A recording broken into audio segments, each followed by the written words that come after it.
pour l'IDEL et pour quelle mission? Alors j'accueille donc sur ce plateau Jean-François Thébault, qui est le vice-président de la Fédération française des diabétiques. J'accueille également Mathilde Padilla, présidente de la FNESI pour les étudiants infirmiers. Moi, je voudrais que vous les applaudissiez, s'il vous plaît.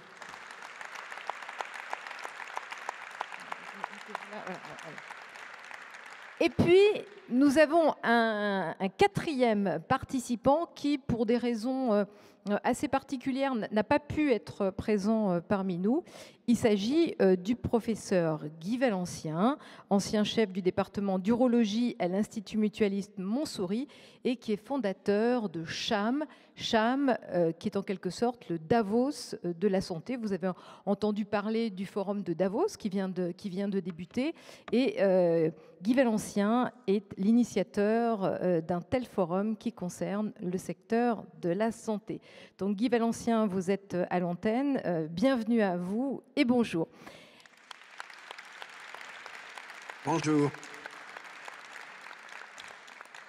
Alors cette première table ronde, elle va poser le décor de ce que doit être ce forum, et elle pose aussi un questionnement fondamental sur le statut professionnel et les missions des infirmiers et infirmières libérales. Au début de l'année, ça a été évoqué à l'instant par Daniel Guilherme, l'ancien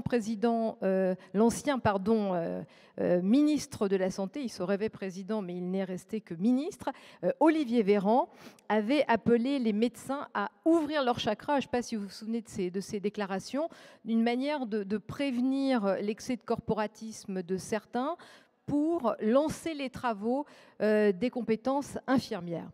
Et deux chantiers sont actuellement en cours. Le premier, c'est la rénovation du décret d'acte infirmier, et le second, c'est la réingénierie du diplôme. Ça a été rappelé également tout à l'heure, les déserts médicaux, la crise sanitaire et puis le tsunami du vieillissement de la population font qu'aujourd'hui, on ne peut plus différer la décision et les solutions pour répondre à l'ensemble de ces besoins non satisfaits, mais aussi à ceux qui s'annoncent déjà et qui vont être très rapidement présents. Alors, comment faire et pourquoi faire? Et c'est la question qu'on se pose aujourd'hui pour les compétences infirmières. Guy Valencien, je le disais tout à l'heure, vous êtes chirurgien urologue, membre de l'Académie de médecine, c'est essentiel, il faut le souligner, donc fondateur de CHAM, je l'ai dit. Vous êtes, il faut le dire, une personnalité sans égale dans le monde de la santé. Vous parlez à l'oreille des ministres et sans trahir de secret, je crois qu'on peut dire que c'est ce que vous ferez tout à l'heure en fin de matinée à Paris. Vous êtes un pragmatique.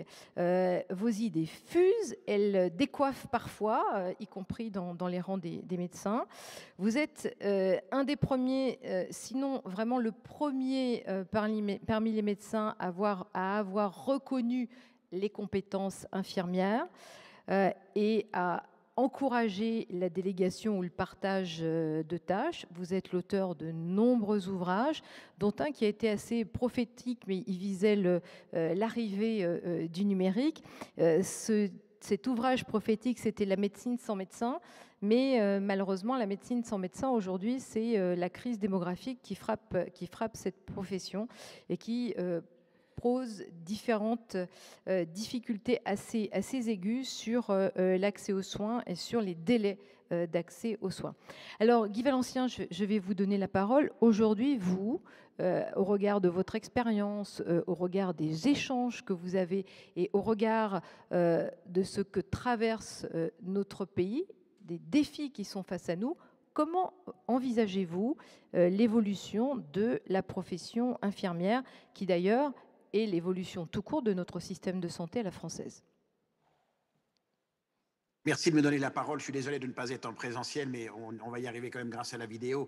Moi, je suis un fervent défenseur du rôle de l'infirmier. Vous l'avez rappelé, il y a 15 ans, j'ai créé un diplôme. C'était un diplôme universitaire à l'époque, d'infirmière en pathologie de la prostate dans le service dont j'étais le chef.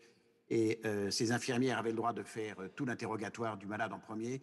de faire tout l'examen clinique, toucher rectal y compris, de faire l'échographie abdominale, de faire les prélèvements de sang et d'urine pour les bilans biologiques, et donc d'avoir complètement tout organisé, tout vu avec le malade.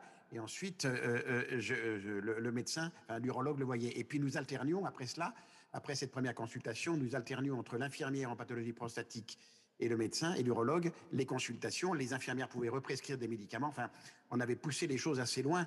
Elles pouvaient faire des injections intracaverneuses, elles pouvaient faire un tas de gestes qui est normalement interdit aux infirmiers, ce qui est ridicule. Et je suis content que l'on ait créé les IPA. Malheureusement, comme l'a rappelé Daniel Guilherme, ça a été une espèce de pseudo-avortement compte tenu de la résistance infernale de mes confrères, notamment des syndicats médicaux, contre le rôle des infirmières en pratique avancée. Et je suis très heureux que l'on reparte sur cette notion d'infirmière, de métier médical. J'ai toujours prévu que depuis l'aide-soignante jusqu'au prof de médecine, toutes celles et tous ceux qui touchent un malade dans leur profession, je dirais, sont des professions médicales à responsabilité graduelle. Et donc, je suis complètement favorable à ce que vous dites. Il y a juste un petit truc qui m'agace, mais c'est pas que ça m'agace, mais je trouve ça un peu ringard, c'est le côté infirmier de famille, parce que, pardonnez-moi, mais les familles, elles ont éclaté. Hein. On n'est plus du temps de Balzac et du docteur Bianchon, mais quand vous regardez à Paris, 33% des Parisiennes et des Parisiens sont des célibataires. Et il est bien rare maintenant de voir la grand-mère, le grand-père, les parents et les enfants qui vivent sous le même toit. Donc, je préférerais l'infirmier et l'infirmière de premier recours. Parce que je pense qu'à terme, un premier contact doit être fait avec l'infirmier, avant tout médecin. Ça, j'en suis convaincu. Et une fois ce contact fait, l'infirmier, bien sûr, aura la possibilité de faire des diagnostics et de proposer des traitements sans avoir à en référer à chaque fois au bon docteur. Je considère que vous êtes la profession d'avenir par rapport à la nôtre qui va se transformer. Et je dirais qu'à la limite, avec ce que vous allez créer et cette valorisation de vos savoir-faire et de vos savoirs par le master, je me pose la question, alors qu'il y a une dizaine d'années, je pensais que le généraliste serait le pivot du système. Je me dis non, c'est fini, ça. C'est vous, demain, le pivot du système. Et entre vous et les spécialistes, les hyper spécialistes, dans des domaines très particuliers, que va devenir le généraliste? Parce que vous saurez faire quasiment, vous aurez la prise en charge des pathologies bénignes, des pathologies chroniques et le suivi, de la réhabilitation, de la prévention. Donc, que va-t-il rester aux généralistes? Quasiment rien. Et je pense qu'à terme, les généralistes vont disparaître et qu'on va les transformer en gériatres, dont on va avoir de plus en plus besoin, en pédiatres aussi, en gynécologue bien sûr. Et puis pour moi, je suis un mec et j'aimerais bien qu'on s'occupe des bons hommes et qu'on ait des andrologues en France. Voilà, parce qu'on a des gynécologues, mais on n'a pas beaucoup d'andrologues.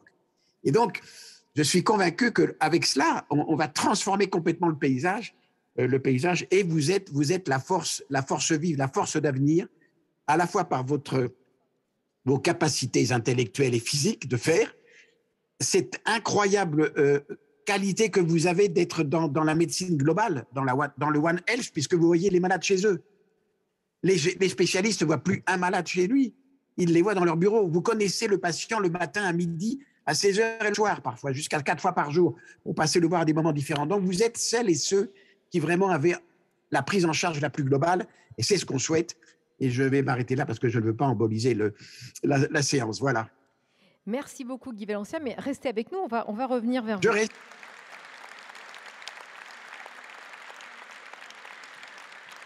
Alors, bon, vous avez tracé des pistes innovantes, claires, comme à votre habitude.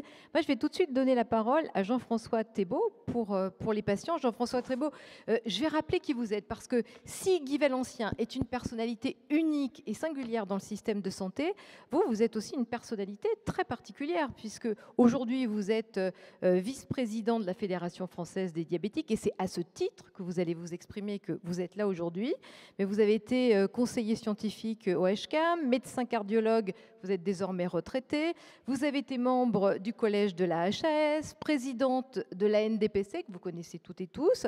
C'est à vous que l'on doit, parce que vous êtes aussi un créatif, le concept des CPTS dans la loi Touraine en 2016, puisque je rappelle que vous étiez un des piliers à cette époque-là de la CSMF. Donc on peut dire que Jean-François Thébault, aujourd'hui, vous avez une triple expérience, donc une énorme casquette de médecin, de régulateur, docteurs et de patients. Alors, en tant que patient, aujourd'hui, comment réagissez-vous à ce que vient de dénoncer Guy Vélancien et comment est-ce que vous projetez le rôle des infirmières libérales pour l'avenir? Merci beaucoup de donner la parole, de m'avoir invité. C'est vrai que vous avez oublié une casquette. J'ai été très corporatiste puisque j'ai été président de syndicat de médecins, en l'occurrence des cardiologues. Donc c'est à mon débit, ça, mais personne n'est parfait et on peut évoluer. Donc un corporatiste repenti. Non, non, parce que j'estime qu'on était dans nos missions et que les missions sont spécifiques aux cardiologues. Et d'ailleurs, depuis très longtemps, les cardiologues ont travaillé avec les infirmiers, notamment au bloc en hémodynamique, et de nombreux infirmiers participaient, montaient les sondes et aidaient dans la cardiologie interventionnelle. Donc je comprends tout à fait et j'adhère à une grande partie de ce qu'a dit Guy. Bien sûr, pas à tout, mais c'est normal parce que son côté provocateur habituel est là pour charmer aussi l'auditoire. Moi, je voulais faire un tout petit peu d'historique et si vous voulez prendre un point de vue, parce que sur le statut, je ne vais pas m'occuper du statut. Ça, c'est le boulot de Daniel, le statut. En revanche, sur les missions et ce que les patients attendent, ce que vous avez dit, qu'est-ce qu'on attend? Alors, je n'avais pas l'intention de parler de ce qu'on attend de tout ce qui est, vous allez parler, les IPA, le métier, etc. Je vais vous parler de ce qu'attendent les patients et en quoi vous pourriez leur rendre encore plus service que ce que vous faites aujourd'hui, et qui est une chose importante. On est dans une société qui a, alors un tout petit peu d'historique, bref, hein, je vais être court, qui a une mutation extrêmement importante. Hein. Il y a eu bien sûr la révolution numérique, mais en fait la révolution numérique s'est accompagnée d'une révolution cognitive en même temps. C'est-à-dire que non seulement il y a les outils, mais en plus les mentalités ont changé. C'est-à-dire que vous le voyez toutes, vous le faites toutes et tous, votre marché sur Internet, les outils numériques sont là, et vous avez un peu révolutionné votre manière d'être un consommateur. C'est-à-dire qu'aujourd'hui, malgré les pièges de ce qu'on appelle le marketing, le data mining ou les nudges, vous avez le sentiment d'avoir une certaine forme de liberté dans votre consommation. Et bien ça n'existe pas du tout en médecine. On est toujours resté dans un système qui est figé depuis la loi du 13 août 2004 qui a défini le parcours de soins. Et donc, 2004, vous vous rendez compte ce que c'est 2004 ? 2004, il n'y avait pas de problème médical, de démographie médicale, ou très peu. L'HAS n'existait pas, donc il n'y avait pas de référentiel. Donc les règles de bonne pratique faites entre les médecins et l'assurance maladie étaient faites sur un coin de table par les partenaires conventionnels, dont je faisais partie d'ailleurs. Mais c'était ça, il n'y a aucun référentiel. Les CAPI et les ROSP des médecins sont toujours faits comme ça, en fonction des arrangements entre amis, sans implication des médecins.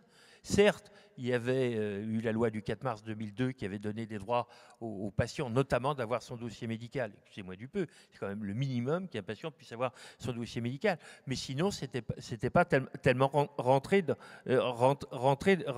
les mœurs. Il n'y avait pas de système d'information. Le SNIRAM, le DMP, ça n'existait pas. Il n'y avait pas d'iPhone. 2007, l'iPhone. Donc vous voyez, et ce système-là était centré sur le médecin traitant. On avait dit qu'on allait mettre le patient au centre, pas du tout. C'était un système hiérarchisé, centré sur le médecin traitant. La preuve, le patient était sanctionné s'il n'avait pas de médecin traitant, s'il n'était pas dans le parcours de soins, puisqu'il était moins bien remboursé. Donc vous voyez, le système, et on vit toujours dans ce système. Le pôle central du médecin traitant, alors, je ne veux pas du tout attaquer mes confrères, mais on a évolué quand même. On a parlé de l'empowerment des patients, de la prise en charge. On a évolué. Aujourd'hui, on voudrait réellement un système centré sur les patients. Et quel est le problème des patients ? Aujourd'hui, les patients, ils sont désorientés. Ils sont désorientés parce que tout est devenu très compliqué en santé. D'abord, ces maladies sont devenues des maladies chroniques. Et pas seulement une maladie chronique comme le diabète, par exemple. Non, mais c'est des polypathologies. Donc, ça implique l'intervention de plusieurs types d'acteurs. Et je peux vous garantir, moi je suis à la Fédération française des diabétiques comme diabétique, pas comme médecin. Je suis d'ailleurs le seul médecin du conseil d'administration sur les 30 membres. Il n'y a qu'un seul médecin et un infirmier, et une pharmacienne d'ailleurs. Mais je suis le seul médecin et j'y suis en tant que diabétique. Je suis diabétique depuis 20 ans. Voilà, c'est pour ça que je suis là-bas. J'ai au moins 3 pathologies au moins, puisque j'ai 3 ALD. Donc, je m'aperçois de la difficulté de faire cette coordination du parcours de soins et de l'ensemble. Les patients sont d'autant plus désorientés qu'en plus, ils ont des difficultés d'accès aux soins. Des difficultés d'accès aux soins au sens spatial, c'est-à-dire le trouver à proximité, mais aussi au sens temporel. Donc, combien de temps je vais avoir rendez-vous ?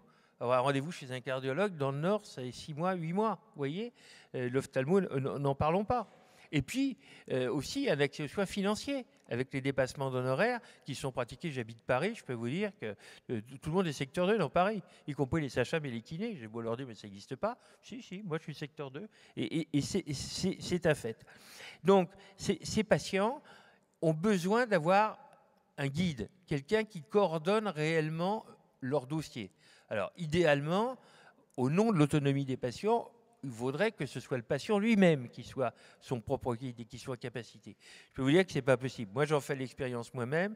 Je suis cardiologue avec 40 ans de bouteille d'exercice clinique et pourtant, je vois la difficulté que c'est. Donc, c'est quasiment impossible, à mon avis, y compris pour les soignants, sauf pour des gens qui ont des pathologies uniques et qui ont une éducation thérapeutique extrêmement poussée. Je pense notamment aux diabétiques de type 1 qui, depuis l'enfance, ont parfaitement maîtrisé. Ils ont un médecin et c'est souvent eux, d'ailleurs, qui dictent l'ordonnance à leur médecin pour savoir ce qu'il faut faire parce qu'ils savent mieux que lui ce qu'il faut. Donc, aujourd'hui, on se trouve dans cette situation d'un patient qui est déboussolé. Et comment faire ? Il faut leur mettre une boussole stratégique qui va permettre de le guider dans le parcours de soins. D'ailleurs, le président de la République, dans son programme, a parlé de la notion de référent santé. Référent territorial, ça veut dire à proximité des gens. Ça ne veut pas dire qu'on assigne des gens à ça, à proximité des gens. Parce que vous, infirmiers, vous êtes aujourd'hui, bien entendu, en quelque sorte, le référent des patients que vous suivez. Mais vous êtes loin de suivre l'intégralité des patients. Vous ne suivez que des patients qui ont des pathologies. Or, tous les patients, moi par exemple, je n'ai pas besoin d'infirmière. Pourtant, mes pathologies sont complexes. Et donc, j'aurais besoin, si je n'étais pas médecin, d'avoir quelqu'un qui m'aide, d'avoir une espèce de boussole stratégique. Vous savez que le mot est très à la mode, la boussole stratégique. C'est la boussole stratégique de l'Europe qui vient d'être désignée il y a moins d'un mois en matière militaire. On a besoin d'une boussole. Alors, qui pourrait être ce référent santé qui aurait à la fois votre dossier, qui vous connaîtrait, qui connaîtrait votre environnement, comme l'a dit Guy de manière très, très sûre, il est au plus près de vous, il connaît votre environnement, votre famille, etc. Pour moi, c'est un rôle que pourrait parfaitement assumer, enfin pour moi, pour nous, à la Fédération et tant que patient, qui pourrait être parfaitement assumé par les infirmiers. Alors là, j'ai une petite divergence avec Guy, si je peux me permettre. C'est pas en premier recours au moment de l'arrivée de la maladie. Parce qu'il faut quand même un bilan, il faut faire un plan de soins, ça peut nécessiter la coordination d'un certain nombre de spécialistes différents. Mais une fois ce plan de soins établi, c'est lui qui devrait aider le patient dans ses traitements, dans ses bilans de prévention primaire, de prévention secondaire, de prévention tertiaire, dans ses dépistages, voir où il est, où il en est, et vraiment le conseiller avec humanisme, avec une présence dont on a besoin parce que les patients ont besoin, surtout dans les maladies chroniques, d'énormément d'accompagnement. On parle d'accompagnement thérapeutique, mais c'est plus qu'un accompagnement thérapeutique, c'est un accompagnement humain, parce que c'est extrêmement compliqué. Et vous savez, en France, il y a un très gros défaut, c'est qu'on ne s'occupe pas des répercussions mentales des maladies chroniques. Donc, pas d'accès aux psychologues, par exemple. Bon, alors je ne veux pas dire que vous, infirmiers, dans le temps, il y avait les infirmiers psychiatriques. Bon, je ne sais pas si ça reviendra, mais c'est vrai que ce soutien, cet accompagnement serait absolument fondamental, d'avoir un soignant qui a une expérience clinique, parce que je ne veux pas dire de mal de nos confrères pharmaciens, mais ils n'ont pas d'expérience clinique, les pharmaciens. Très peu de pharmaciens d'officine sont passés dans ces services hospitaliers, contrairement à tous les élèves infirmiers. Vous avez une expérience clinique. Et cette expérience clinique, elle est indispensable pour pouvoir accompagner les patients. Alors, cette boussole, ce référent santé territorial, si on veut, pour faire plaisir au président de la République, ce référent santé devrait avoir cette mission d'accompagner les patients en commençant peut-être par les patients qui ont des polypathologies ou des maladies chroniques, même s'ils n'ont pas besoin de soins infirmiers. Alors le statut, bon alors ça je vous laisse évoquer, ça peut très bien être un statut libéral avec un forfait per capita pour les patients, forfait per capita qui serait généré en fonction de la gravité ou, du patient ou du nombre d'interventions. Ça pourrait aussi être des statuts salariés dans des structures collectives, exactement. Et avec une formation adaptée. Une formation adaptée à ce nouveau rôle, ce qui implique, si possible, une forme de réforme au niveau de la NDPC, et vous avez fait allusion à ma casquette tout à l'heure, et notamment avec des financements suffisants pour la formation des infirmiers, qu'il n'y a pas actuellement au niveau de la NDPC, absolument fondamental. Et bien sûr, un développement des outils numériques pour avoir cette bonne coordination, non seulement entre professionnels, mais aussi pour aider les patients qui, eux, qui ne sauraient pas être en capacité d'utiliser ces outils numériques, c'est-à-dire à peu près la moitié de la population, pour ne pas dire plus. On parle méchamment d'illettrisme numérique, mais ça aussi, c'est une formation que vous devrez acquérir pour pouvoir aider, guider les patients dans tout ce parcours numérique qui est indispensable. Voilà, en gros, le souhait des patients, d'être mieux accompagnés dans leur vie quotidienne, dans leur pathologie, par des personnels soignants ayant une expérience clinique et humaniste. Merci beaucoup Jean-François Thébault. Donc,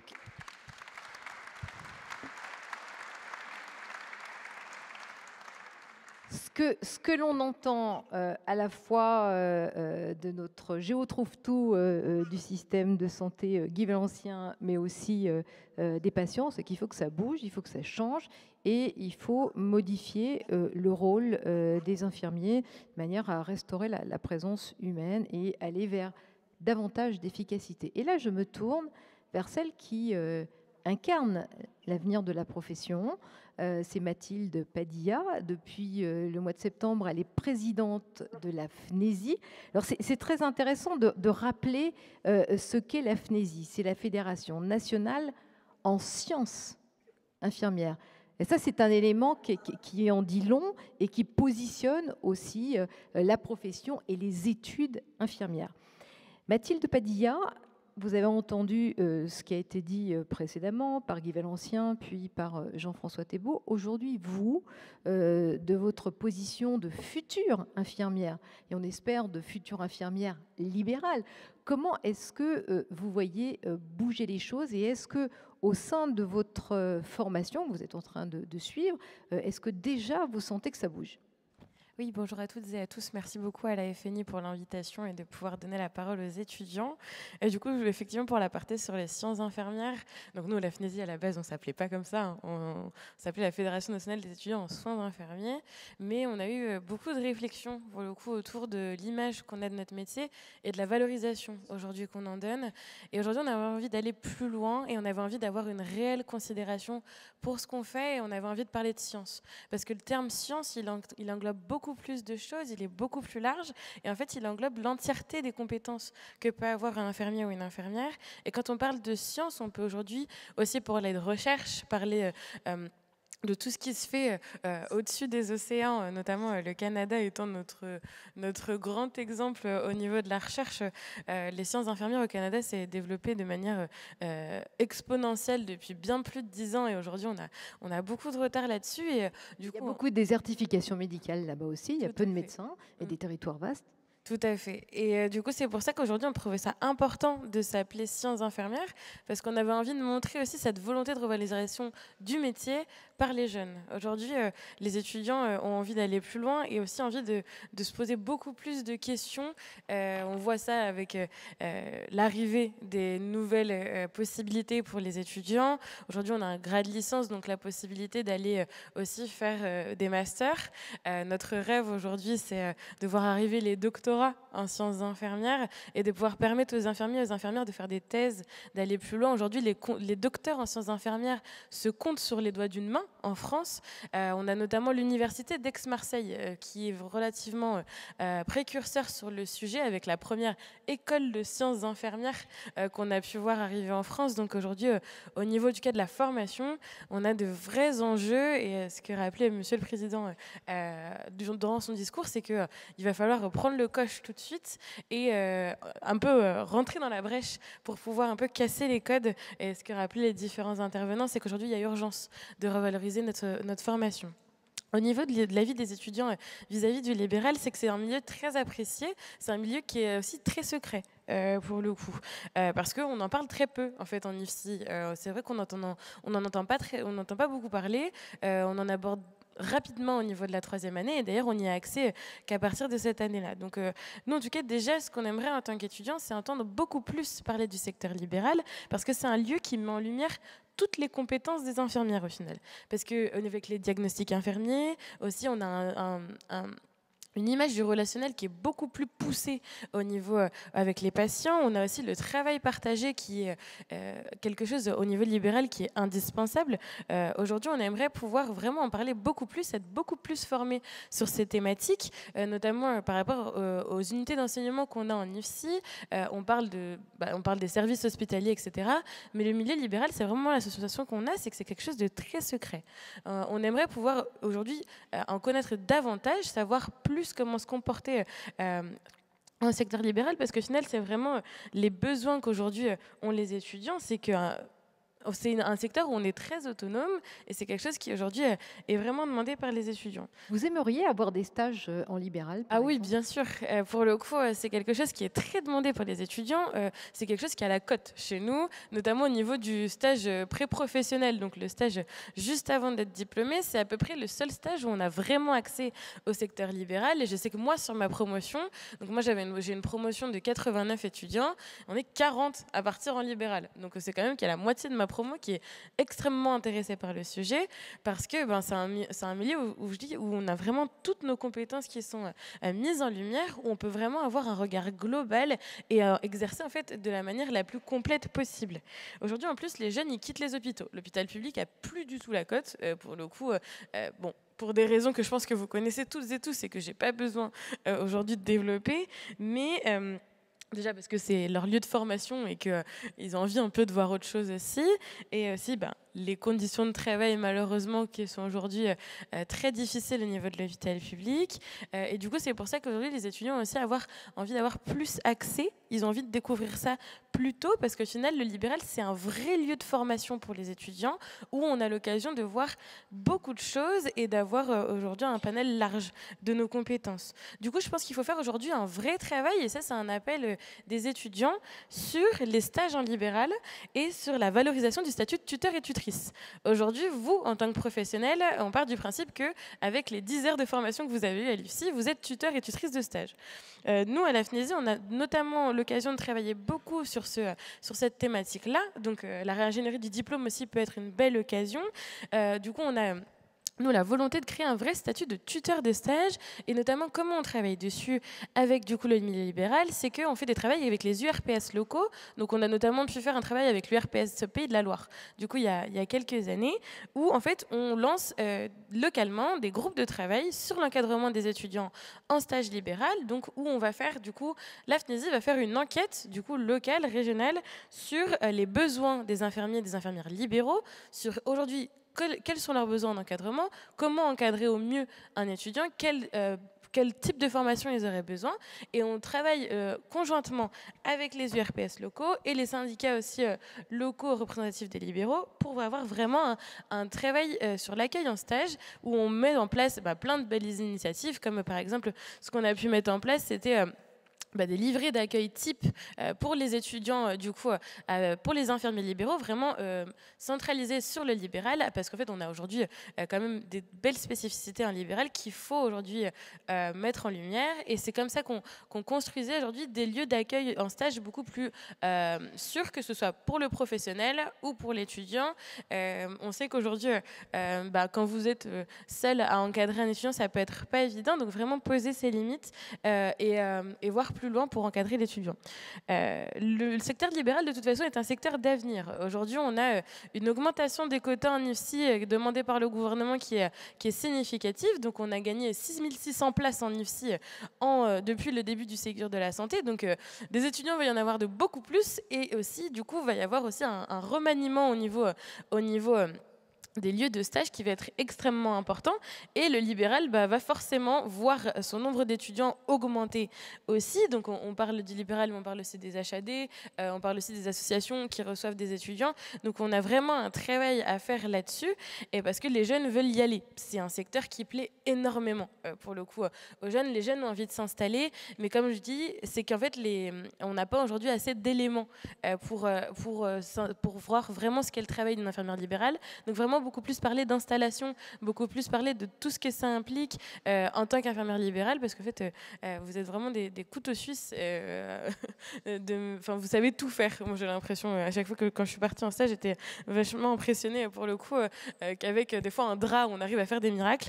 Mais du coup, c'est que vraiment, on a vraiment des enjeux aujourd'hui avec la réingénierie du diplôme, l'intégration universitaire, l'arrivée des IPA et de la recherche, de retravailler un petit peu tout ce qu'on sait, de tout balayer et en fait de tout reposer, parce qu'aujourd'hui, et ça j'en suis certaine, le secteur libéral c'est l'avenir de la profession, et aujourd'hui on a toutes les cartes en main pour pouvoir le valoriser. Merci beaucoup Mathilde Padilla.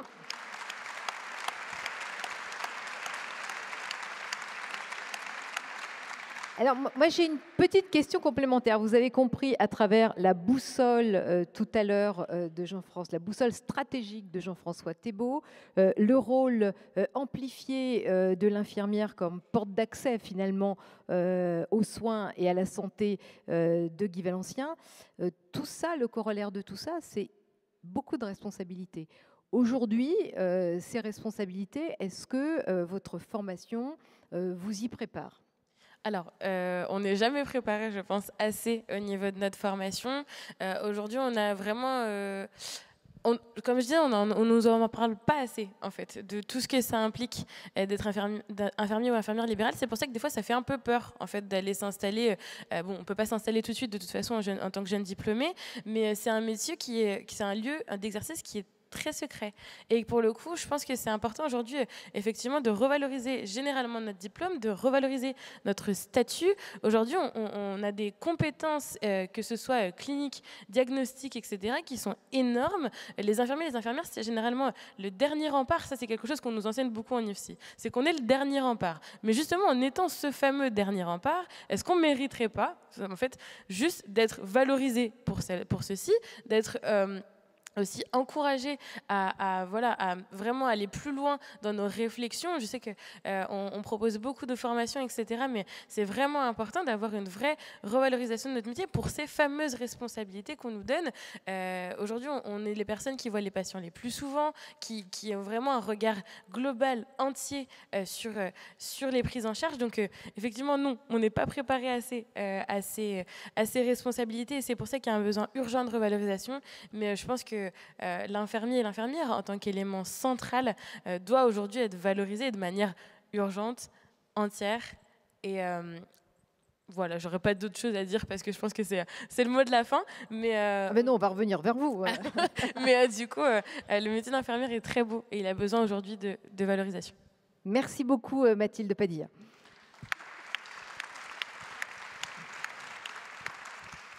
Daniel Guilherme, prenez ce micro. Daniel Guilherme, on rappelle que vous êtes donc président de la Fédération nationale des infirmiers. Aujourd'hui, finalement, il y a un consensus, on le voit de Guy Valencien à Jean-François Thébault pour les patients, en passant par les jeunes, avec Mathilde Padilla. Il y a un consensus aujourd'hui pour faire bouger la profession infirmière. Bon, un consensus, je ne sais pas. Un consensus large, je ne suis pas certain. Maintenant, il reste un gros travail à faire, mais un gros travail sur les représentations. C'est-à-dire qu'aujourd'hui, mais même nous-mêmes, c'est-à-dire que même nous, infirmiers, il faut qu'on travaille sur les représentations qu'on a de la profession, et il faut effectivement qu'on endosse notre part de responsabilité, mais pas plus. Mais en tout état de cause, aujourd'hui, dire qu'il y a un large consensus pour dire que le système va dans le mur si on ne bouge pas, ça c'est certain. Maintenant, un large consensus pour dire qu'il faut faire bouger les lignes du périmètre métier pour accorder plus de prérogatives aux infirmières, je serais un peu plus nuancé. Je serais un peu plus nuancé parce que, et Jean-François l'a souligné, il y a des corporatismes qui s'expriment, il y a en fait des peurs, des craintes, etc., etc. Moi, je pense qu'on a un gros travail à faire d'abord sur la représentation qu'on a de notre métier. Et c'est vrai que la demande qu'on a en tout cas de gommer ce terme d'auxiliaire médical du Code de la santé publique peut, de notre point de vue, en tout cas, jouer sur l'inconscient collectif qui pèse sur le système. Aujourd'hui, l'auxiliaire médical, ben c'est bien, qu'on le veuille ou non, l'auxiliaire, c'est pas un professionnel de santé plein et entier qui exerce son art en fait de manière autonome, il est auxiliaire. Donc je pense que ce serait important de gommer, il serait important de gommer ce terme-là du Code de la santé publique, de considérer, et je rejoins complètement ce que dit Guy tout à l'heure, de considérer que toute profession médicale, y compris au risque de heurter en tout cas mes mandants, y compris les aides-soignantes, et je suis d'accord avec Guy Valencien là-dessus, de considérer que dès lors qu'on touche à une personne, on exerce dans le champ de la santé. Et je pense qu'on a cette révolution-là à opérer chez nous d'abord et à l'imposer ailleurs après. Et on voit très bien, nous, quand on va discuter au niveau des commissions des affaires sociales des deux chambres parlementaires, hein, que ce soit au Sénat ou à l'Assemblée nationale, j'avais tendance à considérer, moi, au départ, que c'était à eux qu'il fallait expliquer les choses. Et on se rend compte que ce n'est pas à eux, ils sont d'accord. Ils sont d'accord, eux.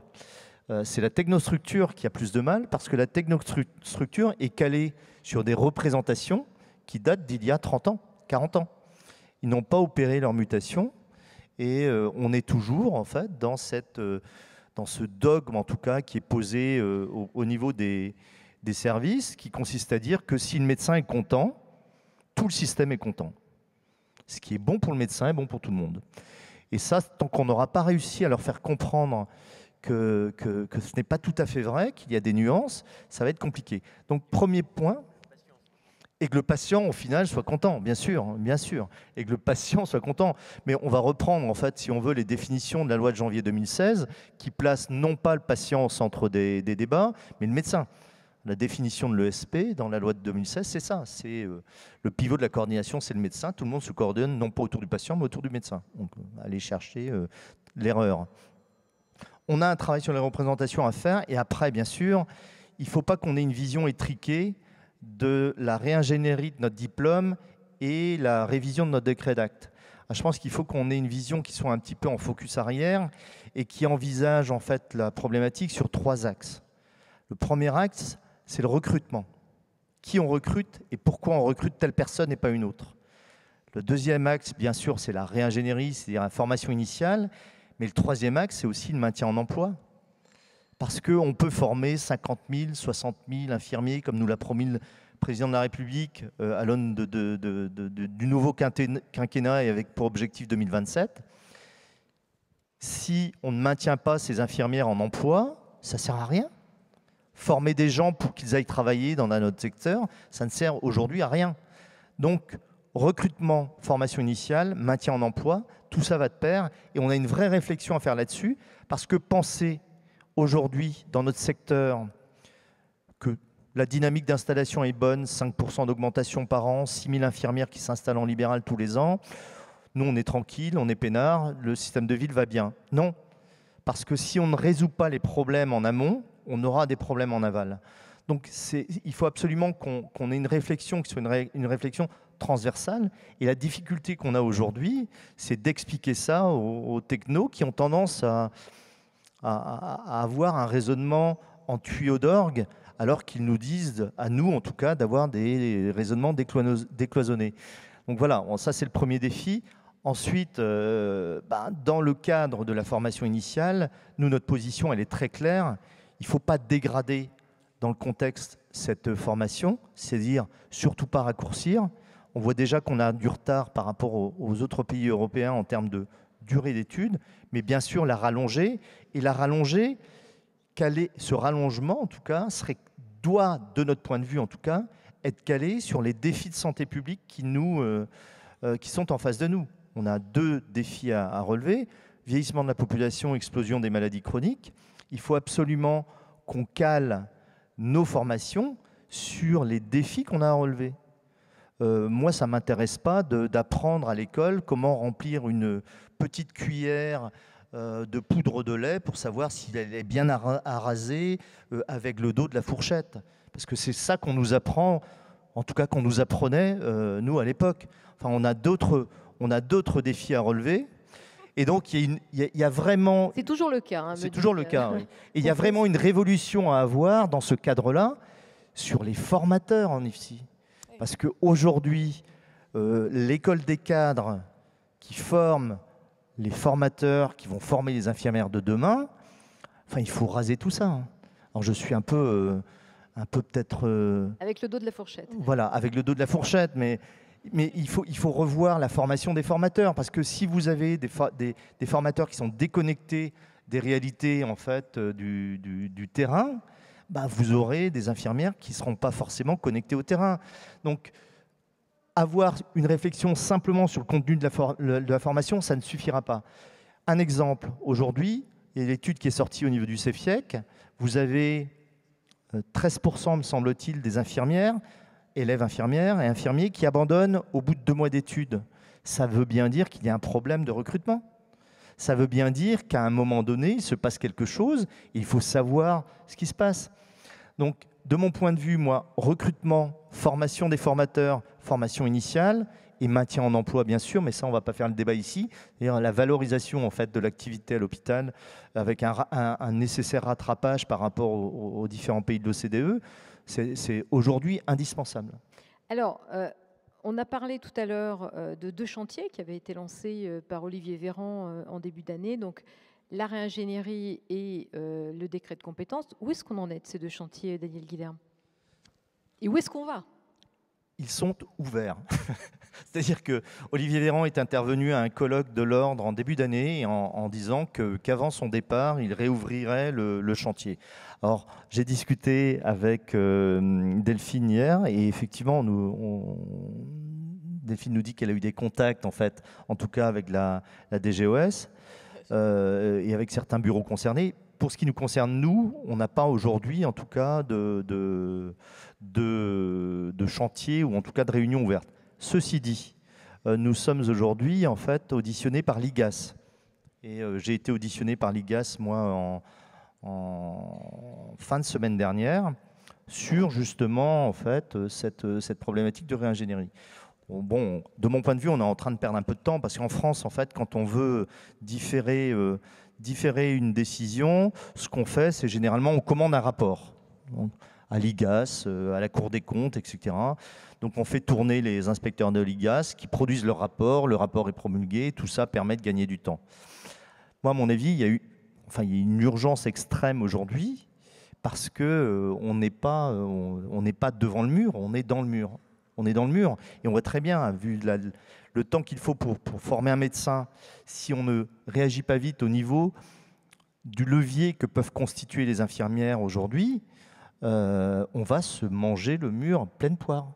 Aujourd'hui, avec uniquement le rôle propre infirmier, on pourrait déjà avancer et peut-être, c'est la question qu'on se pose, est-ce qu'on peut déjà avancer et peut-être mettre un pied dans la porte de l'accès direct. Enfin, il y a une expérimentation qui va être lancée pour les kinés, je ne sais plus comment on les appelle, les orthoptistes ont réussi eux aussi à obtenir un accès direct. Est-ce que l'avenir, c'est pas aussi ça et pour jouer ce rôle de boussole là qu'évoquait aussi tout à l'heure Jean-François Thibault, puis accompagné de nouvelles missions, est-ce qu'il ne faut pas en passer par là? Écoutez, on aurait pu faire témoigner Mélanie Ordines, qui est la présidente en fait, des orthoptistes. Elle vous aurait dit quelle est la violence, et je pèse mes mots, la violence qu'elle a eu à affronter lors des débats en fait, dans le dernier PLFSS. Et quand je dis violence, c'est menaces physiques, c'est graffiti sur son cabinet, etc. etc. Donc vous voyez que dès lors qu'on touche en fait à cette notion d'accès direct et cette ce qui est vécu comme une des velléités à déposséder le corps médical en fait de prérogatives, ça devient extrêmement compliqué. Moi, je rejoins ce que disait Guy tout à l'heure. Alors juste pour le rassurer sur la notion un peu désuète en fait d'infirmier de famille, à la FNI, on n'est pas des orthodoxes en fait de la sémantique. Moi, que ça s'appelle infirmier référent ou infirmier de famille, etc. On avait pris cette notion d'infirmier de famille de manière assez rusée parce qu'on savait qu'elle aurait un écho auprès des 2 chambres parlementaires. Et c'était à l'époque où on pensait que les chambres parlementaires avaient en fait toutes les clés. Sauf que depuis, on s'est rendu compte que ce n'est pas les chambres parlementaires qui ont les clés. Ils sont d'accord avec nous. C'est la technostructure. Donc moi, quand demain on dise infirmier référent, infirmier de traitant, infirmier de premier recours, je n'en ai que faire. L'important, c'est qu'on obtienne en tout cas cette reconnaissance. Et l'infirmier de famille, on l'avait choisi, c'est parce que c'était un terme qui était défendu à l'époque par l'OMS. Guy Valensiens, j'en reviens à vous. Guy Valensiens, on vient d'évoquer la résistance au changement. Alors, il y a le corporatisme, il y a aussi, on ne l'a pas dit, mais la dimension économique, puisque beaucoup d'infirmiers à rémunérer, ça représente des sommes importantes, et le régulateur économique peut aussi vouloir freiner un peu les dépenses. Selon vous, comment est-ce qu'on peut faire pour changer les mentalités ? Vous avez changé les mentalités à l'Institut Montsouris. Comment est-ce qu'on fait, comment est-ce qu'on peut faire pour transformer ces mentalités aujourd'hui et limiter ces frottements ? C'est compliqué. Vous savez, entre une idée émise et sa diffusion de façon naturelle dans la population, c'est une génération. On ne va jamais plus vite que cela. C'est affreux, mais c'est comme ça. Et donc, il faut continuer à cogner. Il n'y a pas d'histoire. Il faut être absolument... je pense qu'il faut de la violence parce que seuls ceux qui sont violents sont entendus. C'est horrible, mais les gens sensés ne sont jamais entendus. Et donc, il faut vraiment y aller fort. Je suis convaincu que les infirmiers et les infirmières seront entendus compte tenu de la crise. Le fait est qu'il y a une meilleure répartition des infirmiers en France que des médecins, déjà ce qui est très important. Et avec la volonté qu'ils ont et qu'elles ont de pouvoir assurer plus encore de responsabilités, je suis convaincu qu'on peut y arriver. Il faut vraiment parler à l'oreille des grands, c'est sûr, et être proposant, avoir des plateformes de propositions claires et savoir effectivement contrecarrer les corporatifs de tout poil qui pourront se lever, qui se sont déjà levés. Qu'est-ce qu'on vous répond, Guy Valensiens ? Vous avez parlé des grands auxquels vous susurrez des messages et des idées. Qu'est-ce qu'ils vous disent quand vous leur évoquez la nécessité d'amplifier ce rôle infirmier, de décorseter aussi ses compétences ? Souvent, ils disent que c'est tout à fait logique, mais qu'en même temps, il faut se taper les corporations. C'est ça le problème. C'est donc toute la difficulté de savoir si politiquement la chose passe ou pas. Vous avez des ministres qui vous disent « Vous comprenez, je comprends très bien, mais vous comprenez que ça ne pourra pas passer. » Et que voulez-vous dire face à sa résistance ? Ils sont un peu de haut mur aujourd'hui, les bien sûr, mais c'est pour ça, oui, exactement. C'est qu'aujourd'hui, on a une fenêtre de tir en ce sens que le système est en implosion complète. Et donc, à partir... C'est ça qui est bien. Vous savez que ce sont toujours les guerres qui ont créé les plus grands progrès. Et là, on est dans une guerre larvée qui n'est pas avec des armes, même si l'Ukraine se bat, mais en France, on est dans une bataille et on est en train de voir l'hôpital s'écrouler. Le système privé ne va pas vraiment mieux et donc c'est le moment de reconstruire. Et j'espère qu'avec le gouvernement qui arrive là, on aura une meilleure écoute et qu'on pourra aller plus vite que d'habitude, mais je n'en suis pas sûr, mais je le souhaite vraiment. Sachant que, juste un mot pour vous dire que je crois aussi qu'il faut aller créer effectivement des infirmiers de première ligne, un peu comme au Canada, où en fait on aurait une infirmière avec un ambulancier et la voiture mise à disposition avec un défibrillateur, de l'oxygène, des attelles, des pansements, de quoi assurer d'avoir des antibiotiques, des antalgiques, des corticoïdes, et d'être appelé comme ça pour les soins non programmés, dans les maisons, dans les appartements, dans les entreprises, les administrations, sur le stade, à l'école. C'est elle qui irait et qui verrait, qui jugerait de la situation et qui pourrait probablement, environ 2 fois sur 3, si c'était plus, la régler directement. avec l'ambulancier, parce que de temps en temps, quand il faut ramasser une personne de 130 kilos qui s'est cassé la figure dans sa cave, tout seul, c'est difficile. Et en plus, ça limite, quand on est à deux, ça limite le risque d'agression. Mais je crois beaucoup à ces équipes mobiles financées. Et j'ai fait le calcul qu'à peu près, en étant vraiment bien payé, que sur une communauté de communes de 15 000 habitants, c'est un coût à l'année d'à peu près 1 million d'euros. 1 million d'euros par 15 000 habitants, ça vous fait peanuts par jour, 25 centimes par citoyen par jour. C'est que dalle. Et en plus, c'est remboursé. Donc, je ne comprends pas qu'on n'aille pas plus vite dans cette mise en place de structures mobiles, des petits SMUR, si vous voulez, des mini-SMUR. Aujourd'hui, quand on déplace un SMUR, c'est un chauffeur, un médecin, un infirmier. C'est 3 personnes minimum, avec un camion entier. On est complètement délirant. Il faut donc réduire les urgences hospitalières, il faut réduire les SAMU, réduire les SMUR et pousser à fond sur la logique de la présence au quotidien dans les territoires. Merci beaucoup Guy Valencia. Jean-François Thébault, est-ce que les associations de patients, on a parlé de l'association diabétique dont vous êtes le vice-président, mais France Asso Santé, dont on rappelle que c'est l'ancien président des diabétiques qui aujourd'hui pilote France Asso Santé, donc c'est un symbole très, très important. Est-ce qu'aujourd'hui les associations de patients peuvent permettre de faciliter les choses et en tout cas de vaincre ces frottements qui empêchent ou freinent les évolutions alors qu'on se retrouve dans une situation d'urgence? Franchement, c'est difficile de s'immiscer entre les structures professionnelles dans leurs négociations. Vous savez que France Asso Santé, enfin, l'UNAS, malgré son nom de Union nationale des associations de santé, ne siège pas à la CNAM. Oui, mais ils ont des avis sur les modes de rémunération. Non, pas du tout. C'est la première fois, avec la Convention des pharmaciens, c'est la première fois que la Convention a été adressée à France Asso Santé. Un autre exemple, ils ont sorti une charte de la télémédecine le mois dernier. Vous croyez qu'on aurait demandé aux patients leur avis sur cette charte qui les concerne? Pas du tout. Ça a été fait entre partenaires conventionnels, mais même pas en consultant des instances d'éthique ou autres.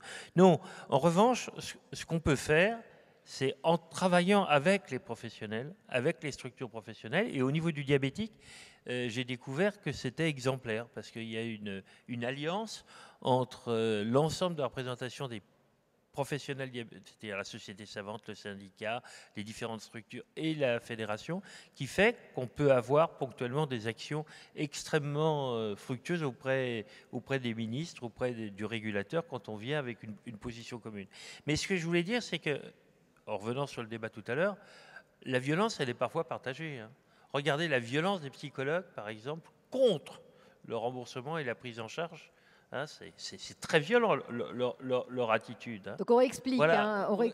Pour raccrocher peut-être les wagons. Les psychologues en ville ne sont pas remboursés du tout par l'assurance maladie. Et il y a une expérimentation, pas loin d'ailleurs, ici, à Bordeaux, je crois, ou à Toulouse, je ne sais plus, enfin, une expérimentation dans le coin, pour favoriser justement une prise en charge de 5 consultations de psychologie pour des patients sur prescription. Et il y a une montée en puissance extrêmement violente de la part des psychologues qui ne veulent pas rentrer, dans le système conventionnel, parce qu'ils se disent, si on commence à tarifer nos honoraires, on n'est pas sorti de l'auberge, et deux, de ne pas être prescrit. Voilà, ils veulent être complètement indépendants. Le psychologue ne dépend que de lui-même. Ce que je voulais simplement dire, c'est que, y compris avec les paramètres, enfin, eux, ils sont professionnels de santé, mais pas réglementés. Ça peut être très dur. Mais ce que je voulais dire aussi, c'est qu'il peut y avoir des moyens plus soft de régler des problèmes plutôt que d'aborder de front. C'est par exemple la rémunération. Le mode de rémunération peut être quelque chose de très structurant.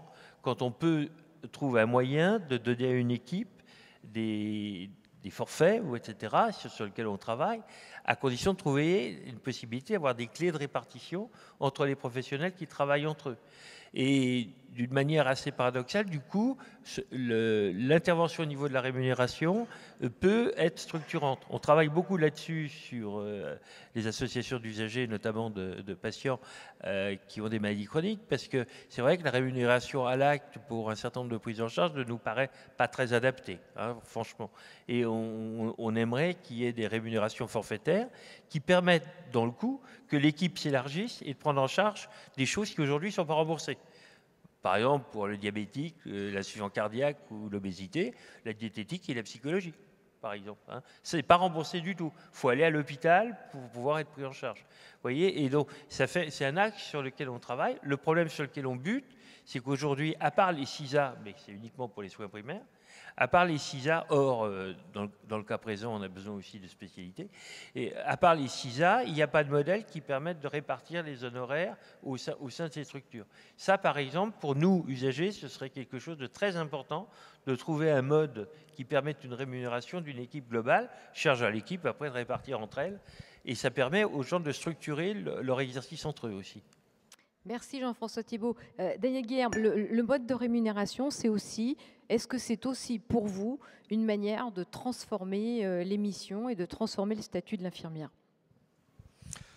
Très clairement, très clairement en fait. Et on le voit bien, la commande en fait qui avait été faite à Jean-Marc Aubert, qui a produit un rapport sur la réforme du financement de la sécurité sociale, démontre bien qu'il y a en fait un levier là en tout cas de réorganisation du système de santé. Alors oui, on sait très bien qu'aujourd'hui, le paiement à l'acte pousse à une forme de staccanovisme, c'est-à-dire une course à l'échalote. Plus je fais d'actes, plus je suis rémunéré, plus vite j'atteins mon revenu cible. Mais on voit très bien qu'à l'inverse, le paiement forfaitaire est une forme de boîte noire dans lequel on ne sait pas toujours ce qui se passe et qui peut en fait amener des problèmes de distorsion, notamment au niveau de la qualité. Donc il n'y a pas de...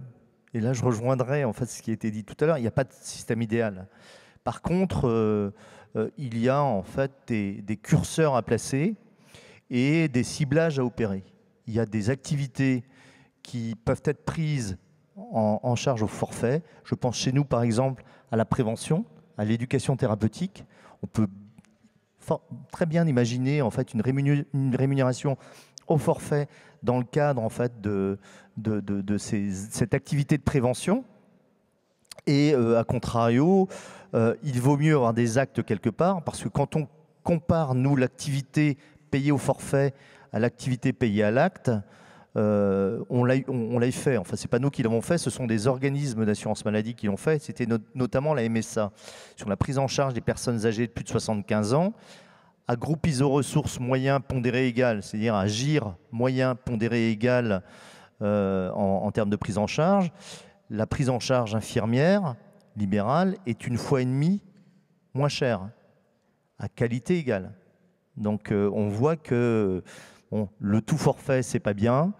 Le tout à l'acte amène ces distorsions. Je pense qu'il faut placer les curseurs, cibler les activités et ça le faire avec la profession, parce que l'imposer, ça risque de créer en fait des crispations qui ne seront pas en fait forcément pertinentes dans le contexte qu'on connaît. Merci Daniel Guilherme. À présent, on va passer peut-être je ne sais pas s'il y a un micro qui est prévu dans la salle. Je crois que oui, je vois les hôtesses arriver. Donc si vous souhaitez poser des questions, écoutez, c'est le moment. On a une petite dizaine de minutes devant nous pour poser les questions. Puis ensuite, on refermera cette table ronde. Donc les questions au professeur Valencien, à Jean-François Thibault, à Daniel Guilherme pour la FNI et puis aussi aux jeunes, à la FNESI et à Mathilde Padilla. Donc, alors, qui veut poser la première question? C'est toujours la plus difficile, puis après, les mains se lèvent. Allez, qui pose cette première question? Alors, pardon, je ne vous avais pas vu. Alors, si vous voulez bien vous lever pour qu'on puisse vous voir, dire votre prénom et où vous êtes installé. Donc, je suis Odile du Pas-de-Calais, je suis installée depuis 42 ans. Ce n'est pas une question, c'est juste en écho au professeur urologue. Quand il parlait des SMUR, chez les infirmiers, sapeurs-pompiers volontaires ou professionnels, on décale avec les VSAV sur protocole.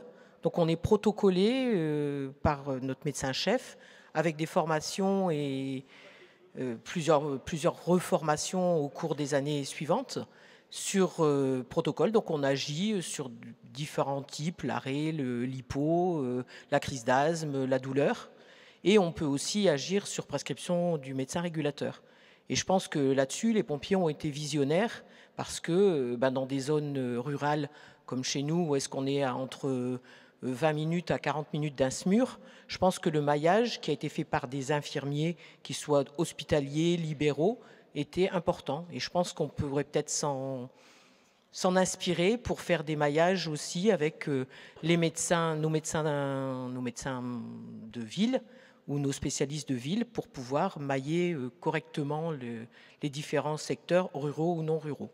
Et pour prolonger, juste avant de vous donner la parole, Jean-François Thibault, pour prolonger ce que vous dites sur le travail fait par les sapeurs-pompiers, il y a cette expérience, puis il y a aussi cette façon de travailler. Et il y a une autre manière de travailler qui est aussi tout à fait intéressante avec les infirmières, c'est d'embarquer une valise qui est comparable à celle qu'embarquent les navigateurs aujourd'hui quand ils partent en haute mer et qui est un hôpital dans la valise pour être interconnecté, etc. Jean-François Thibault. Oui, vous intervenez en tant qu'infirmière ou en tant que pompier volontaire?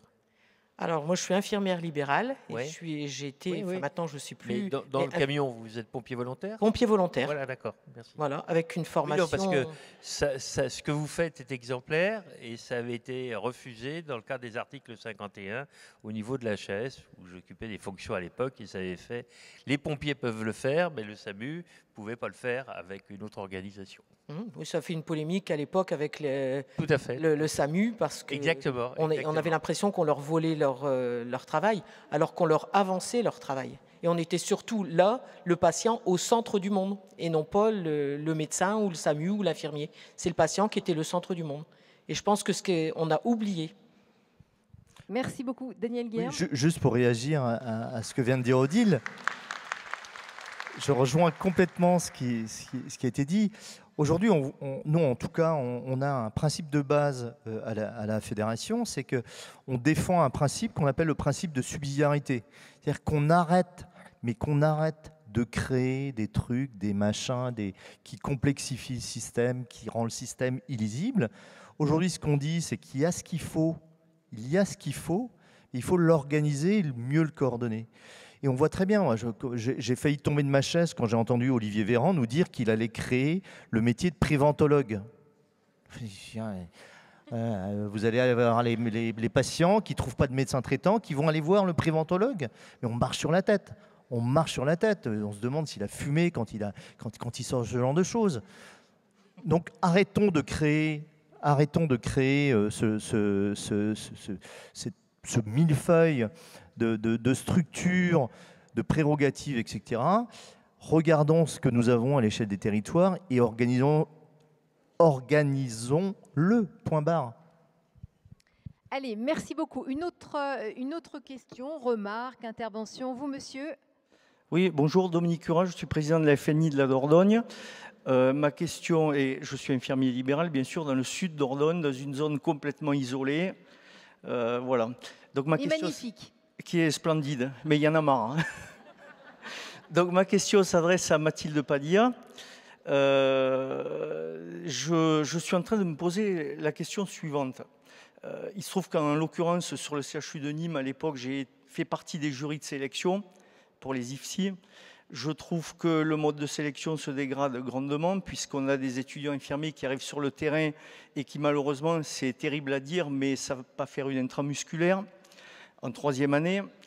Le problème que je me pose, c'est tout simplement, donc déjà, je suis très content de l'intérêt qu'ont les étudiants infirmiers pour le secteur libéral. On en a de plus en plus, effectivement, un stage pré-pro. Ça nous permet en tout cas de sensibiliser les étudiants déjà à l'exercice libéral et éventuellement les recruter après leur période d'essai, enfin leur période d'exercice sur le secteur hospitalier. Voilà, donc je me demande si les dirigeants d'IFSI n'ont pas vraiment un intérêt dans le fait de ne pas promouvoir le libéral. On sait qu'à l'heure actuelle, il y a une fuite énorme des professionnels infirmiers du public, du privé, secteur hospitalier vers le libéral. C'est dans des quantités astronomiques à l'heure actuelle. Voilà, donc c'est la question que je me pose. C'est peut-être pour ça qu'on ne vous sensibilise pas suffisamment sur l'exercice libéral, tout simplement. Parce que les infirmiers hospitaliers qui partent vers le libéral, eh bien, ça aggrave encore un petit peu plus la pénurie d'infirmiers en secteur privé ou hospitalier. Voilà. Oui, Mathilde. Je vois tout à fait la chose que vous êtes en train de parler. Par rapport au mode de sélection, je sais que Parcoursup est quelque chose qui est très très discuté au sein de notre profession. Aujourd'hui, en tout cas, nous à la FNESI, on pense qu'il y a un besoin aussi de revoir comment on accueille les nouveaux étudiants aujourd'hui en IFSI. Parcoursup, c'est quelque chose qu'on n'a pas du tout anticipé au sein des IFSI. On n'a pas du tout revu la formation et on n'a pas du tout, surtout, revu la pluralité des profils qui rentraient dans nos IFSI. Notre formation aujourd'hui, elle n'est plus du tout adaptée aux nouveaux profils qu'il y a en IFSI parce qu'on a une pluralité de personnes. On a beaucoup plus de bac pro, on a beaucoup plus de bac technologique, on a beaucoup plus de catégories socio-professionnelles différentes aussi qui font que aujourd'hui, comment on enseigne, on n'a pas su un peu prendre le coche. Et donc, il y a déjà le fait de Parcoursup qui, aujourd'hui, en tout cas, nous, on pense qu'il y a un travail à faire là-dessus. Après, peut-être que, voilà, mais nous, on est complètement contre le retour du concours. Pour le coup, on pense que c'est pas du tout la solution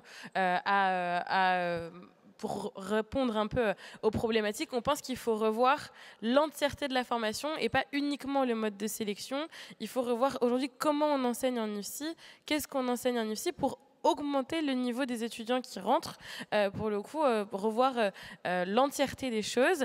Et pour répondre au deuxième aspect, du coup, sur l'intérêt des IFSI à parler ou pas du libéral, je pense qu'effectivement, il y a aujourd'hui un enjeu de ne pas parler du libéral aux étudiants, parce que déjà les IFSI partent du principe que comme c'est pas accessible tout de suite, eh ben, les étudiants ne s'y intéressent pas forcément, comme il y a les années d'exercice requises pour pouvoir s'installer. Je pense qu'il y a aussi ça aussi qui rentre en jeu, mais qu'effectivement aujourd'hui on a des gros enjeux, on a des grosses pressions hospitalières pour le coup, de dire, en tout cas nous, ça se voit avec le développement des contrats d'allocation d'études par exemple chez les étudiants, où les étudiants en fait contractent des contrats avec les centres hospitaliers et où ils doivent des années d'exercice contre une rémunération. Ça aussi, il y a une grosse pression des établissements du coup qui accueillent les IFSI pour récupérer les étudiants derrière. Donc effectivement, je pense qu'il y a aussi cette pression, pour le coup, qui est mise sur les directions à avoir en fait, les étudiants qui vont dans les hôpitaux. Mais malheureusement, le fait est là, c'est qu'en fait, les étudiants, ça ne les intéresse pas ou plus, et ils ont vraiment envie de s'intéresser à autre chose. Mais je pense qu'effectivement, c'est aussi plusieurs éléments, mais malheureusement le contexte du système du coup hospitalier fait que oui, il faut que les étudiants restent dans les hôpitaux. Du coup, on occulte un petit peu les autres modes d'exercice qui existent, mais c'est très dommage. En tout cas, nous, on trouve ça très dommage. C'est pour ça qu'on vient aussi intervenir et qu'on en parle, nous aussi, en tant que fédération représentative des étudiants, de beaucoup plus du secteur libéral, et qu'on sensibilise beaucoup là-dessus, parce que c'est important, et c'est important que les étudiants sachent aussi et qu'ils aient la liberté d'aller travailler là où ils et elles veulent. Merci Mathilde Padilla. On peut rajouter que la même prévention à l'égard du libéral existe aussi au niveau de la formation des médecins. Et on a vu, je crois que c'était la semaine dernière, où il y a une dizaine de jours, des déclarations du doyen des facs de médecine qui reprochait aux étudiants de se diriger prioritairement vers les stages en libéral. Je crois que vous l'avez vu aussi, j'imagine, Guy Valencien. Voilà. Oui. Non, mais ça, c'est les doyens. Vous savez, les doyens, c'est quand même une corporation... je ne dirais pas que, voilà, assez rétrograde, globalement. Merci. Alors, une autre question. Alors, vous, madame. Alors, Marie-Alice Gardère, infirmière libérale dans le Lot-et-Garonne, en zone rurale. Donc, effectivement... Alors, gardez bien le micro, parce que sinon, on va avoir des difficultés à vous... D'accord. Les déserts médicaux, effectivement, on est confronté à ça tous les jours. Ce qui m'interpelle, c'est que je vois de plus en plus de professions, entre autres les kinés qui arrivent à avoir des accords pour faire des entretiens auprès des patients, les pharmaciens qui de plus en plus développent les entretiens auprès des pharmaciens, auprès des patients, et qui ont opté pour certains forfaits. Dernièrement, il y a eu un décès dans dans un petit village, et il a fallu appeler un médecin du SMUR pour venir faire le certificat de décès. Enfin, on est dans une aberration, on a l'impression que tout part un peu dans tous les sens, et nous, au milieu, on essaye de gérer, de coordonner toute cette pagaille. Voilà. Merci beaucoup. Guy Vélancien, comment faire pour remettre un peu de pragmatisme? Parce que ce que vous venez de souligner, c'est du bon sens. Et est-ce qu'aujourd'hui, quand on parle de dégraisser le mammouth, vous vous souvenez de ces déclarations qui visaient à l'époque l'éducation nationale, est-ce que dégraisser le mammouth, ça ne serait pas aujourd'hui dégraisser le mammouth administratif qui peut-être est un obstacle à ce pragmatisme? Guy Vélancien. Oui, bien sûr, mais je rejoins ce qui vient d'être dit. En gros, un certificat de décès, un infirmier est tout à fait capable de le faire, un certificat d'arrêt de travail, un certificat d'aptitude au sport. Que fait-on, quoi? Pourquoi? On est encore dans le tout médical. Il faut casser ça. Hein? C'est fini. C'est fini. Et donc, je pense que les infirmiers, et c'est là, je le répète, ont un avenir considérable avec cette volonté qu'ils ont et qu'elles ont d'une formation niveau master, ce qui est très, très bien. Donc, ça va leur donner un poids considérable. Et je répète que, en ce qui nous concerne, nous, les médecins, nos études sont beaucoup trop longues, car avec les moyens de la simulation aujourd'hui et la multiplication des stages en concret dans différents lieux, on doit pouvoir se former très vite. Je souhaite même qu'à la limite, nous ayons tous une année commune. Hein. Infirmiers, médecins, pharmaciens, kinés, sages-femmes, tous une année commune avec des stages communs. Il n'est pas normal qu'un médecin ne sache pas ce qu'est une officine et qu'il n'aille pas derrière le comptoir d'un pharmacien. Il n'est pas normal qu'un pharmacien ne sache pas ce qu'est une consultation médicale. Il n'est pas normal qu'un infirmier ne connaisse pas ceci et cela. Donc oui, il faut qu'on travaille de plus en plus ensemble et donc on se forme ensemble. Hein. Et à partir de quoi on arrivera peut-être à dégraisser ce système qui meurt d'un précautionnisme délétère, hein, où on n'ose rien faire. On commence d'abord, dès qu'on décrète, c'est pour se border. Or, une société qui ne fait que se border, elle meurt. Et donc, il faut oser entreprendre, c'est-à-dire prendre des risques. Hein. Et comme le disait Jeff Bezos, trompe-toi souvent, mais trompe-toi vite. Voilà. Et c'est comme ça que tu apprendras. Et je souhaite que véritablement, on reparte vers cette notion de faire confiance aux acteurs, quitte à ce que on les mouche s'ils dérogent. Donc l'État ne doit pas être celui qui organise, il est celui qui garantit la qualité et que les personnels s'organisent entre eux. Jean-François Thébault. D'accord avec ça? Oui, non, mais je voulais poser une question à Daniel. Tu veux pas de préventologue, j'ai compris. Mais en revanche, on en a besoin. Parce que la santé publique en France, alors là, je rejoins Guy. Est-ce qu'on a besoin d'être médecin de santé publique pour faire de la prévention? Surtout quand on est médecin de santé publique au sein d'un hôpital et qu'on va faire de la prévention en ville. Donc, est-ce que c'est une mission que vous voulez bien accepter, promouvoir, faire la prévention, faire la santé publique en France? Non, pas au sens... Non, vous vaccinez, d'accord, mais pas au sens institutionnel du terme. Allez, c'est pas fait. Micro, il n'y a pas de consultation de prévention, par exemple. Passez le micro à Daniel Guillaume qui va répondre. Justement, nous n'avons pas de consultation de prévention et nous en demandons. Juste une anecdote. Dans l'après-Ségur, Olivier Véran a envoyé une lettre de cadrage à Thomas Fatome à la CNAM en lui disant, écoutez, voilà, on a le Ségur, grande messe, on va faire maintenant de la e-santé. Et donc, nous, on était vachement contents, en tout cas, en tant qu'organisation infirmière, très contents, parce qu'on se dit, enfin, on va ouvrir le champ de la prévention, parce que très franchement, en fait, vous pouvez faire des consultations de prévention déjà en première intention en visio. Vous pouvez le faire de la téléconsultation en visio sur de l'éducation thérapeutique, etc. On s'est dit, enfin. Et là, nos espoirs ont été très vite douchés. Thomas Fatome nous a dit, non, moi, c'est à moyen constant. C'est-à-dire qu'on va traduire les actes inscrits dans votre nomenclature et vous n'en aurez pas un de plus. Résultat des courses, en fait, on est comme avant, quoi. À l'Oise, rien de nouveau. Donc, évidemment qu'il y a besoin de prévention. Moi, ce que je récuse, en fait, dans les propositions de l'ex-ministre, c'est le fait qu'on recrée quelque chose, un acteur nouveau, alors les fameux métiers intermédiaires, etc., qui étaient promus aussi dans la Loiriste. Mais moi, je pense qu'avant de créer ce genre de choses, il faut déjà commencer par les fondations. C'est-à-dire que si on n'arrive pas à mettre d'équerre la coordination clinique de proximité sur la base des acteurs qui seront seuls susceptibles de constituer des leviers de réorganisation du système, que sont les médecins traitants, les pharmaciens, les infirmiers, on peut créer tout ce qu'on veut derrière, ça ne va rien résoudre. À rien résoudre. Donc il faut commencer par les fondations. Le sentiment que j'ai aujourd'hui, c'est qu'on est dans une construction fêtière. On commence par mettre le bouquet sur la cheminée alors que les fondations ne sont pas construites. C'est juste délirant. Merci Lélia. Mathilde Padilla. Oui. Et on enchaîne avec ce qui sera la dernière question parce que le temps passe. Oui, mais du coup, j'avais 2 éléments que je voulais rajouter par rapport à la prévention. Effectivement, nous, on le fait déjà et on l'apprend en IFSI. Il y a beaucoup plus de choses aujourd'hui qui se développent autour de la santé publique. On a des unités d'enseignement sur la santé publique et l'infirmière est déjà actrice et acteur de santé publique. On a notamment, et moi ce que j'ai pu faire pour le coup à l'IFSI, on a des UE d'éducation thérapeutique pour le coup où l'infirmière est vraiment un acteur central de santé publique. On a aussi depuis 2018, bon avec la Covid ça a été un peu compliqué, mais on a le service sanitaire où en fait nous on le faisait déjà en IFSI, mais maintenant on le fait avec plein de gens. On a le développement du service sanitaire où aujourd'hui on mène des actions de prévention à la santé, du coup dans les écoles, dans des collèges, on fait aussi ça dans des centres de réfugiés, par exemple, où on va faire ça avec des pharmaciens, des médecins, on va faire ça avec des kinés. Et on a vraiment aujourd'hui...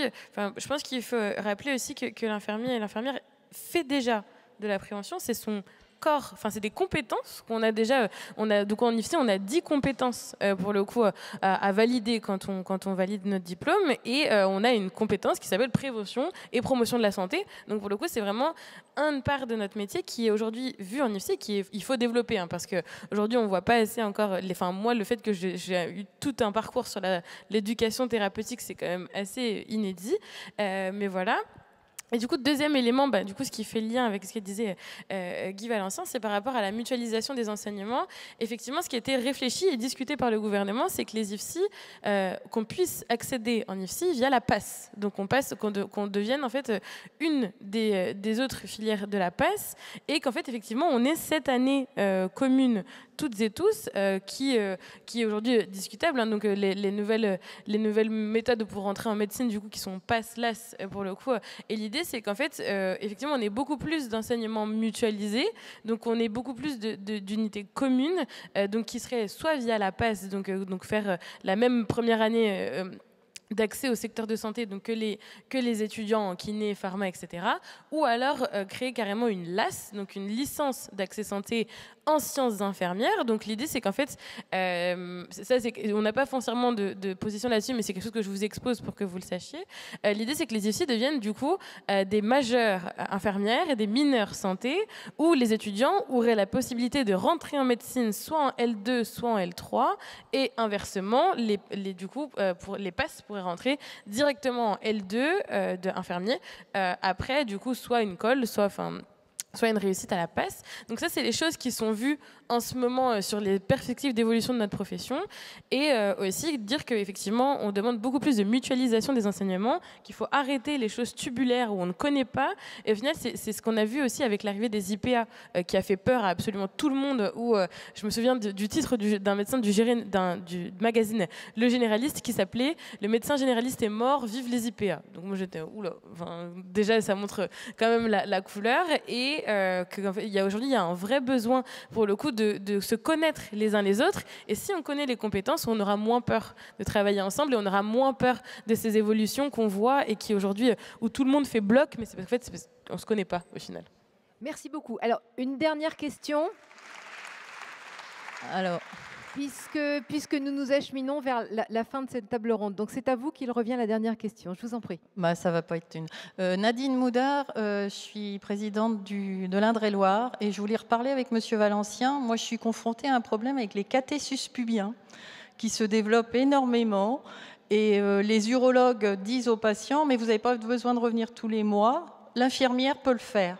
Le patient, il est ravi, l'infirmière peut le faire, il n'a pas besoin d'être déplacé, sauf que moi, ce n'est pas dans mes compétences, et que là, ça prend un tour quand même particulier. Le patient va passer en HAD Parce qu'en HAD, ça serait possible. Ce qui est quand même vraiment... ça coûte de l'argent, ça coûte beaucoup de sous. Et moi, par rapport aux patients, je passe pour une incompétente parce que je refuse de changer son cathé. Voilà. Il faut que ça bouge, il faut qu'on avance. Moi, je veux bien tout faire, mais ce n'est pas dans mes compétences. Et d'entendre dire par les chirurgiens, et je dis non, c'est médical. Merci beaucoup, Guy Valencien. Si vous voulez rester infirmier, vous le restez. Mais comme l'a dit le président Daniel Guilherme, vous êtes une profession médicale. Et donc, il faudra simplement apprendre aux infirmiers. Peut-être, je ne sais pas si dans votre formation, on apprend à mettre un cathé suspubien ou à le changer, mais c'est un geste extraordinairement facile à faire. Et une fois qu'on sait le faire, on le répète. Je veux dire, je ne vois pas où est le problème, vous voyez, vraiment.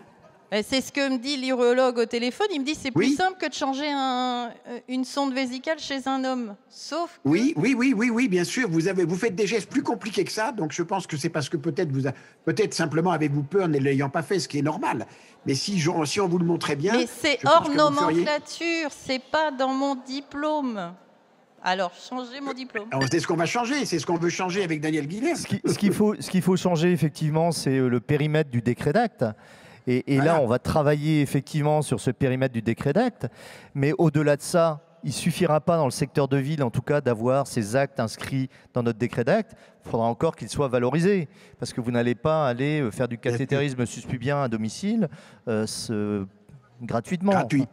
Donc voilà, c'est sur ces champs d'activité qu'il faut qu'on travaille dans le cadre de la réingénierie, de manière à valoriser en tout cas vos compétences, et puis inclure en fait dans la formation initiale de nouveaux actes qu'aujourd'hui on pourra prendre en charge. Allez, on referme cette table ronde. Guy Valencien, vous avez une demi-minute pour conclure. Non, je dis, écoutez, je suis très content d'avoir participé à ces échanges, et je trouve que vous avez l'avenir devant vous. Ne le gâchez surtout pas par un corporatisme désuet. Foncez, foncez, foncez. Soyez proposants, soyez au-delà des autres, sautez la barrière, et vous gagnerez. Parce qu'on a besoin de vous. On a vraiment besoin de vous.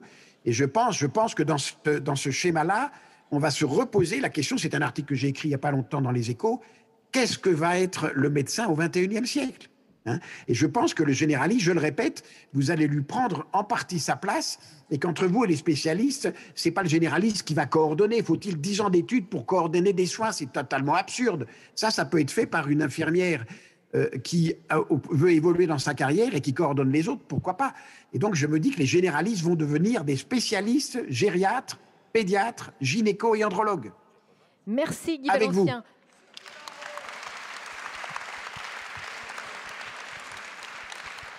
Jean-François Thébault, une demi-minute. Oui, je crois que vous avez un bel avenir. Il faut faire confiance à vos syndicats et puis évoluer. Bon, je ne suis pas d'accord, je ne pense pas que le généraliste va disparaître, mais je pense que ce qui serait bien, c'est que tous les niveaux de tâches montent. Et effectivement, que le métier, d'infirmier monte en compétences, de la même manière que le métier de médecin généraliste monte en compétences. Je suis tout à fait d'accord avec Guy. Il n'est pas là pour renouveler des ordonnances, par exemple. C'est complètement absurde. Mais il peut avoir beaucoup d'autres choses à faire, notamment dans la coordination et dans la prise en charge des pathologies complexes et multiples. Merci Jean-François Thébault. Daniel Guilherme, une demi-minute pour conclure. Oui, très rapidement, je rejoins ce qui a été dit. Je partage en partie, voire complètement, ce qui a été dit. On a une fenêtre d'opportunité, et ça, il faut que ce soit la profession qui s'en empare. On a une fenêtre d'opportunité, elle ne durera pas très très longtemps. Il faut qu'on s'y engouffre, il faut qu'on pèse, qu'on pousse ensemble. On a une fenêtre. On n'en aura peut-être pas deux. Et si on ne la saisit pas, si on ne s'engouffre pas aujourd'hui, dans 10 ans, on aura le même débat. Le mot de la fin à la jeunesse. Le mot de la fin est à vous, Mathilde Padilla. Moi, je rajouterais juste que les jeunes aujourd'hui ont aussi besoin de changement. On est dans une crise actuellement, on est en train de traverser une quête de sens pour beaucoup de jeunes. Si je peux citer rapidement une enquête qu'on a fait avec la FHF et le CEFIEC, ils sont 96% à être fiers d'être infirmières, mais ils sont que 40% à croire en l'avenir du système de santé. Donc je pense qu'aujourd'hui, c'est hyper important de casser les codes, de bousculer les choses. Notre métier, il est là, il est important, il est central, il est indispensable pour le coup, et c'est important qu'on en soit toutes et tous les ambassadeurs. Je pense qu'en tout cas, nous, la jeunesse, on est vraiment là et on a envie de porter la voix de ce métier, on a envie de le porter plus loin, on a envie d'aller plus loin dans les réflexions, et on espère en tout cas pouvoir porter notre petite pierre à l'édifice et pouvoir un peu être la génération qui cassera les codes et vous permettre de vous accompagner en fait dans ce grand mouvement qui est en tout cas la valorisation de notre métier. En tout cas, nous on en est très fiers et on espère le voir s'expandre comme il le mérite. Merci beaucoup. Merci beaucoup.